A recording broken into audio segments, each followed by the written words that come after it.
syabas dan tahniah kepada pelajar-pelajar yang telah berjaya dalam SPM yang belum ataupun tidak mendapat keputusan yang membanggakan. Jangan risau sebab SPM adalah satu titik permulaan untuk setiap pelajar menghadapi masa depan mereka di negara ini. Berkaitan dengan program yang saya telah hadiri pada hari ini, saya mengucapkan tahniah dan syabas juga kepada Kuil yang telah selama setahun ini mendidik pelajar-pelajar SPM, dan hari ini kita dapati mereka telah memperolehi keputusan yang amat membanggakan. Kepada aktivis-aktivis sosial seperti Mr. Ganesan dan juga Mr. Anand Ram yang telah membantu menyelaraskan program ini di kuil ini pun saya dapati pengorbanan mereka patut dipuji dan diberi penghargaan.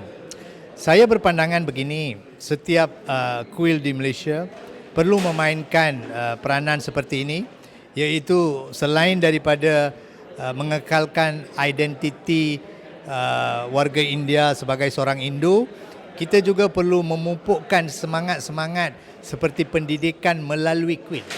Jadi kuil perlu mengambil inisiatif bukan saja tempat beribadat untuk masyarakat Hindu dan India, tetapi juga memainkan peranan penting membangunkan masyarakat setempat, khususnya anak-anak muda, remaja dan sebagainya. Inisiatif yang perlu diserapkan oleh kuil-kuil lain perlu diangkat sebagai satu modul ataupun satu model untuk pembangunan modal insan masyarakat India. Kebaikan saya yang dapat daripada program ni adalah saya dapat tahu cara pengiraan merit. Lepas tu program ni dapat membuka mata saya untuk menuntut banyak laluan untuk pergi UPU. Ada banyak pilihan yang mana saya sesuai untuk dapat dan saya boleh teruskan kejayaan saya. Okay, dari program ini saya rasa yang kebanyakan pelajar yang tak tahu macam mana nak apply UPU, ni memang plus point untuk diorang lah, sebab kat sini diorang ada ajar cara-cara nak apply untuk UPU and kebaikan untuk setiap kos.